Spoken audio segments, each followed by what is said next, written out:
வெளியில் கிறிஸ்பியாக உள்ளே நல்லா சாஃப்டாக இருக்க மாதிரி பன்னீர் வச்சு ஒரு சூப்பர் அண்ட் யம்மியான ரெசிபி தான் இன்றைக்கி பார்க்க போகிறோம்.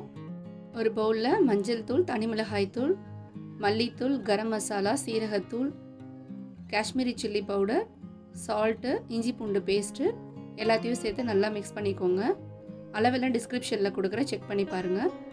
இதில் பன்னீர் பீசஸை இந்த மாதிரி நீல வாக்கில் கட் பண்ணி எடுத்து மசாலாவோட சேர்த்து நல்லா கோட் பண்ணிக்கலாம். மசாலா உள்ளே இறங்கிறதுக்காக ஃபோக் வச்சு இந்த மாதிரி சின்ன சின்ன ஹோல்ஸ் போட்டுக்கலாம். இப்போ சேமியா இல்லைனா நூடுல்ஸை ஒரு 30% மட்டும் குக் பண்ணி எடுத்துகிட்டு ரெடி பண்ணி வச்சுருக்க பன்னீர் பீசஸில் இந்த மாதிரி ரோல் பண்ணி எடுத்துக்கலாம். இப்போ சூடான ஆயிலில் மீடியம் ஃப்ளேமில் வச்சுட்டு நல்லா 2 பக்கமும் கோல்டன் ப்ரௌன் ஆகிற வரைக்கும் ஃப்ரை பண்ணி எடுத்திங்கன்னா கிறிஸ்பி அண்ட் எம்மியான த்ரெட் ரோல் பன்னீர் ரெடி.